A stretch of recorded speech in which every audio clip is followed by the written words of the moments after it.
Setiap kali truk bergerak, pesawat lepas landas, atau pabrik menyala di Amerika, itu terjadi karena perjanjian yang tidak dipilih oleh siapapun. The Canadian representatives, 250% for dairy products, tariff. But very importantly, tomorrow tariffs 25% on Canada. My government understands that Canadians hurt by the unjustified tariffs will need our support. Fighting back against U.S. tariffs and protecting our workers are most immediate priorities. Satu jaringan pipa pada satu waktu. Lebih dari 4,3 juta barel minyak mengalir ke Amerika Serikat dari Kanada setiap hari, secara diam-diam, otomatis, tak terlihat. Itu bukan cerita. Itu adalah aliran darah ekonomi. Namun, pada awal 2025, satu kalimat mengubah segalanya. Tomorrow tariffs 25% on Canada. Tidak diteriakan, tidak disiarkan di televisi. Products which will be tariffed at 10%. These tariffs are unjustified and a clear breach of the North American Free Trade Agreement. Itu mengisyaratkan bahwa Kanada mungkin akan mencabut, memutus aliran, dan melumpuhkan pasokan energi terpenting Amerika.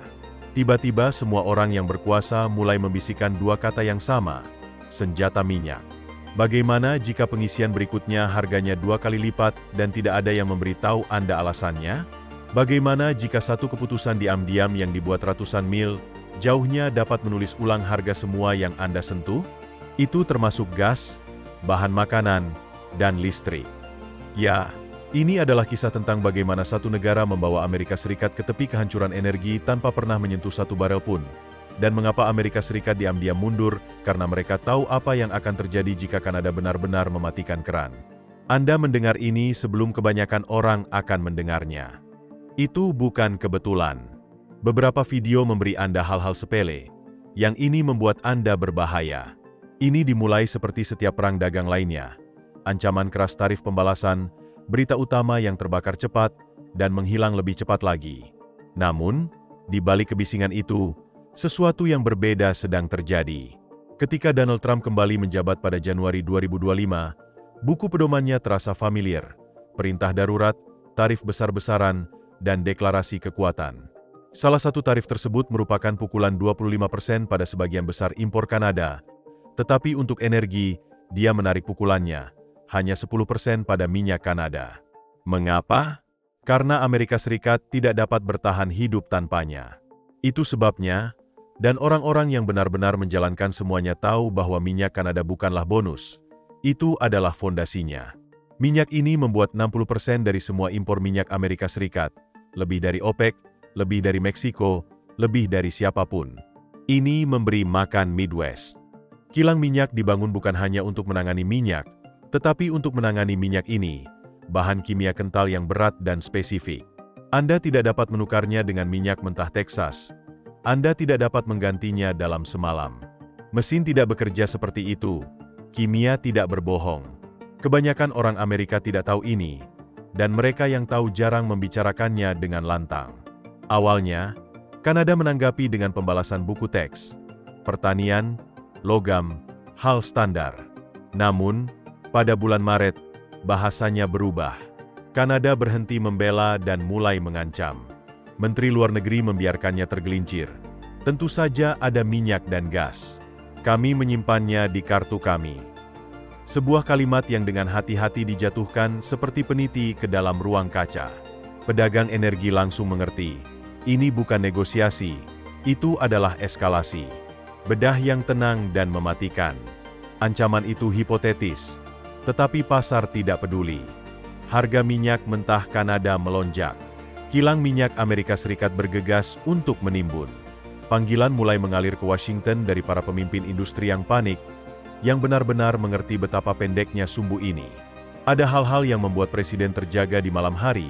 Guncangan pasokan minyak besar-besaran di tahun pemilihan. Itu salah satunya. Jika Anda masih di sini, Anda tidak menonton untuk hiburan. Anda di sini karena Anda merasakan apa yang kebanyakan orang tidak rasakan. Kekuasaan tidak menghilang, ia hanya bergeser. Dan mengetahui bagaimana ia bergerak membuat Anda lebih kuat daripada mereka yang memegangnya. Beberapa hari setelah getaran awal, tekanan berubah menjadi pembedahan. Menteri Energi Kanada, Jonathan Wilkinson, melangkah ke panggung di Sarawak, salah satu konferensi energi paling berpengaruh di dunia. Audiensnya terdiri dari eksekutif minyak, investor, analis, dan pengamat di Washington. Namun, kata-katanya diukur dengan sengaja tetapi berkode. Kami tidak mencari eskalasi, tetapi kami punya pilihan itu saja. Itu saja yang dibutuhkan, bukan ancaman, tetapi saran. Karena langkah terkuat adalah yang tidak Anda mainkan, tetapi buat mereka percaya Anda mungkin. Selama beberapa dekade, hubungan energi Amerika Serikat-Kanada dianggap tidak tersentuh. Anda tahu, sakral di luar politik. Sejak Perang Dunia Kedua, tidak ada satupun pemerintah Kanada yang berani menyarankan persenjataan minyak. Garis itu tidak pernah didekati, itu sampai sekarang. Dan ketika Kanada melangkah mendekatinya, semuanya bereaksi. Pasar tidak menunggu konfirmasi. Kesenjangan harga antara Western Canadian Select dan West Texas Intermediate, yang biasanya nyaman di $15, turun menjadi 1 digit. Untuk konteks, spread itu belum turun di bawah $10 sejak 2018 tanpa krisis. Dalam istilah pasar, itu adalah kebakaran 5 alarm. Bukan karena apa yang dikatakan, tetapi karena apa yang bisa terjadi jika seseorang benar-benar menggerakkan bagian dada yang salah. Penyuling Amerika Serikat tiba-tiba menimbun minyak Kanada seperti akan lenyap. Karena ketika energi menjadi politis, rantai pasokan tidak membantah, mereka bergerak. Di balik pintu tertutup, kepanikan menyebar. American Petroleum Institute mengirim pengarahan mendesak ke Gedung Putih. CEO kilang menyalakan saluran belakang. Anda tidak dapat melihatnya, tetapi orang-orang yang memindahkan miliaran sedang berebut. Dan untuk alasan yang bagus, cadangan minyak strategis Amerika Serikat yang berjumlah 350 juta barel. Kedengarannya banyak, tetapi pada tingkat konsumsi saat ini, itu kurang dari 3 bulan liputan parsial. Anda tidak dapat mengebor lebih banyak jalan keluar dari itu dalam semalam. Anda tidak dapat membeli Amerika ketika pipa hanya mengalir satu arah, dari utara ke selatan. Kilang di Michigan, Ohio, dan Pennsylvania direkayasa untuk memproses satu hal tertentu, minyak mentah berat Kanada. Itu bukan bug. Itu adalah hasil dari 30 tahun keterikatan ekonomi. Tidak ada tombol untuk membalik, tidak ada tangki cadangan, hanya jaringan pipa dan asumsi bahwa mereka akan selalu penuh. Ini tidak ada di berita utama. Itu dalam bayang-bayang, di mana keputusan dibuat sebelum publik mengejar ketinggalan. Anda di sini sekarang, yang berarti Anda sudah lebih maju dari kurva, apakah Anda bermaksud atau tidak. Dan ini bukan hanya tentang infrastruktur, ini tentang matematika. Jika Kanada akan mengatakan, tutup keran, bahkan sebagian, harga bensin Amerika Serikat akan melonjak 30 hingga 50% dalam hitungan minggu. Itu bukan tebakan. Itulah yang dilihat oleh tim ekonomi Trump sendiri dalam pengarahan internal mereka. Ini bukan hanya ketidaknyamanan diplomatik. Itu adalah mimpi buruk politik. Kejutan minyak di tahun pemilihan yang cukup untuk menghancurkan kepercayaan konsumen. Anda tahu, peringkat persetujuan dan mengubur kampanye. Jadi, sementara Trump meraung di depan kamera, di belakang layar, timnya diam-diam mengurangi tekanan. Bukan karena niat baik atau bertahan hidup, tetapi karena mereka tahu apa yang tidak ingin diakui siapapun. Kanada memiliki pengaruh. Dan itu tidak lagi teoritis. Tetapi sementara Washington berebut opsi, sesuatu yang tidak terduga terjadi, Kanada mulai retak secara internal. Ancaman untuk menjadikan minyak sebagai senjata tidak hanya kontroversial di pasar global, itu radioaktif di dalam negeri, terutama di Alberta. Alberta menghasilkan lebih dari 80% minyak Kanada. Provinsi itulah yang memberi makan jaringan pipa dan tidak bermain bersama dengan permainan poker politik. Ottawa, Daniel Smith dari Alberta, tidak berbasa-basi. Dia menyebut gagasan pemotongan ekspor ke Amerika Serikat tidak dapat diterima dan menambahkan bahwa provinsinya tidak akan pernah mengizinkannya. Bukan karena dia, Anda tahu, bersimpati dengan Trump, tetapi karena seluruh ekonomi Alberta bergantung pada pergerakan barel-barel itu. Inilah kebenaran yang tidak mengenakan. 97% pakar minyak Kanada pergi ke Amerika Serikat. Tidak ada rencana B, tidak ada pembeli global yang mengantre, tidak ada armada tanker yang duduk di tepi Pasifik. Hanya sistem infrastruktur yang membentang di benua, yang kaku dan efisien.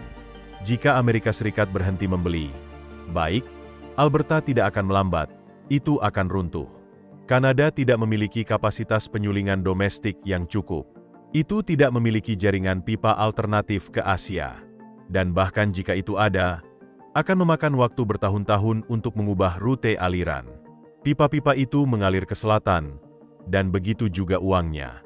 Jadi, ketika Ottawa melayangkan ancaman untuk menutup keran, Alberta tahu persis apa itu, sebuah gertakan yang berbahaya.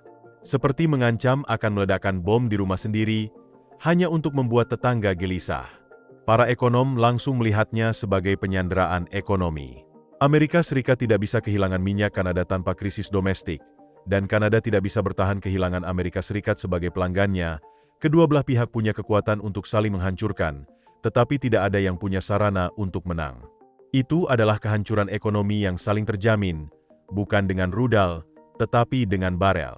Ekonom perdagangan, Daniel Trefler, tepat sasaran. Kanada yang mengancam untuk menghentikan minyak seperti mengancam untuk memotong dahan tempat Anda duduk, sementara tetangga Anda duduk di sebelah Anda. Dan ketika retorika tampak akan berubah menjadi kenyataan, semuanya berubah lagi.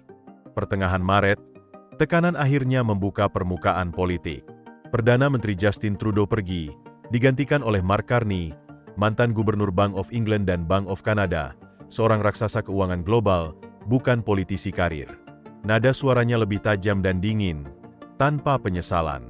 Dalam pidato nasional pertamanya, Carney menyatakan, ini bukan bisnis seperti biasa, berjanji untuk melawan tarif Trump dan memperingatkan bahwa Kanada siap melakukan hal-hal yang belum pernah kita bayangkan sebelumnya. Itu gertakan yang pasti, tetapi sekarang kredibel. Yang datang dari seorang pria yang tidak berbicara dengan kata-kata yang singkat, dia berbicara dalam sinyal pasar. Bagi Trump, persamaan berubah. Nasionalisme yang keras masih menjadi merek. Tapi di balik tirai, timnya tahu kebenaran. Daya ungkit energi yang dimiliki Kanada tidak hanya simbolis, itu adalah logistik operasional. Segera April tiba, Trump meluncurkan putaran baru tarif global, baja, aluminium, teknologi. Tapi satu nama mencolok hilang dari grafik tampilan di belakangnya, Kanada. Tidak disebutkan, tidak ada tarif, tidak ada eskalasi. Pejabat senior mengonfirmasi apa yang sudah diduga pasar. Kanada dan Meksiko dikecualikan diam-diam, tanpa permintaan maaf, tanpa spin. Ini adalah kemunduran strategis, tanpa gembar-gembor, tidak ada berita utama, tidak ada konferensi pers, hanya hilangnya tekanan, seolah-olah itu tidak pernah ada. Alasannya, arsitektur energi Amerika yang sederhana tidak dapat menahan risiko. Memotong minyak Kanada akan merugikan Amerika Serikat jauh lebih banyak daripada yang dapat dibantu oleh kemenangan strategis. Jadi, untuk kedua kalinya dalam satu kuartal, Amerika Serikat berkedip. Bukan karena mereka kalah, tetapi karena mereka menyadari apa yang akan mereka rugikan. Pada pertengahan April, pasar telah stabil. Bukan karena masalah telah dipecahkan, tetapi karena telah terkandung. Minyak Kanada terus mengalir, keran tetap terbuka, dan Amerika menghela napas. Kepanikan mereda. Investor berhenti menimbun. Kesenjangan harga WTI dan WCS merayap kembali ke wilayah yang sudah dikenal. Kilang memperlambat pembelian panik mereka. Untuk harga gas, Amerika rata-rata naik sedikit, 5 hingga 20 sen per galon, cukup untuk diperhatikan, tidak cukup untuk, Anda tahu, kerusuhan. Tetapi kerusakannya tidak hanya ekonomi, tetapi juga psikologis. Untuk pertama kalinya dalam sejarah modern, orang Amerika menyadari bahwa konsep kemandirian energi adalah fata morgana. Pipa bukan hanya infrastruktur, mereka adalah arteri yang terbuka, dan Kanada memiliki tangannya di denyut nadi. Bahkan tanpa menutup apapun, mereka menunjukkan apa yang akan terjadi jika mereka melakukannya. Itulah daya ungkit. Ekonomi Kanada juga tersandung. Setelah lonjakan ekspor Januari, semuanya melambat. Pada bulan Maret, pertumbuhan telah mendatar. Bank Kanada memangkas suku bunga dari 5% menjadi 2,75% untuk mencegah kebuntuan, mencoba menyeimbangkan inflasi dengan kelangsungan hidup ekonomi. Itu berhasil, tetapi nyaris. Tetapi di balik semua itu, para pemimpin pasar dan warga negara adalah realisasi bersama. Hubungan antara Amerika Serikat dan Kanada bukan hanya tentang perdagangan. Ini tentang kelangsungan hidup. Dua ekonomi bertahan bersama oleh baja, minyak, dan kebutuhan yang tak terucapkan. Mereka tidak mampu menjadi musuh. Tidak lama. Karena lain kali seseorang memainkan kartu minyak, mereka mungkin tidak menggertak. Keran tetap terbuka, barel terus mengalir. Berita utama memudar. Tapi sesuatu berubah. Tidak terlihat, tidak langsung, tetapi di suatu tempat di bawah permukaan hubungan internasional, sesuatu putus. Ilusi kendali, keyakinan bahwa sistem terlalu besar untuk gagal, terlalu terintegrasi untuk runtuh, terlalu aman untuk dijadikan senjata. Sekarang kita tahu lebih baik, karena pada tahun 2025, dunia melihat apa yang terjadi ketika negara yang sopan seperti Kanada, tetangga dengan reputasi bersih dan diplomasi yang tenang, bahkan berpikir untuk mematikan keran. Dan Amerika Serikat tidak melawan, ia mundur. Bukan karena lemah, tetapi karena terekspos. Karena tidak punya rencana cadangan, karena kecanduan. Dan kecanduan tidak berakhir dengan ancaman, mereka mengakhiri penarikan. Dingin, kacau, dan selalu terlambat. Ini bukan hanya kebuntuan politik. Itu adalah peta yang digambar ulang. Momen ketika kekuatan nasional tidak diukur dalam pasukan atau tweet, tetapi dalam pipa, pelabuhan, dan titik-titik tekanan. Amerika menghindari krisis kali ini, tetapi leverage itu masih ada. Masih berdengung di bawah jalan, masih mengalir di bawah rumah. Ini masih mengingatkan Anda dengan tenang. Sistem ini hanya bekerja sampai tidak bekerja. Anda tidak seharusnya mendengar semua ini, tetapi sekarang kamu telah mendengarnya. Kamu tidak kembali. Kamu tidak melihat bagaimana dunia benar-benar berjalan. Kebanyakan orang akan mematikan ini dan melupakannya. Kamu tidak akan melakukannya, karena kamu tidak di sini untuk kebisingan. Kamu di sini untuk sinyal.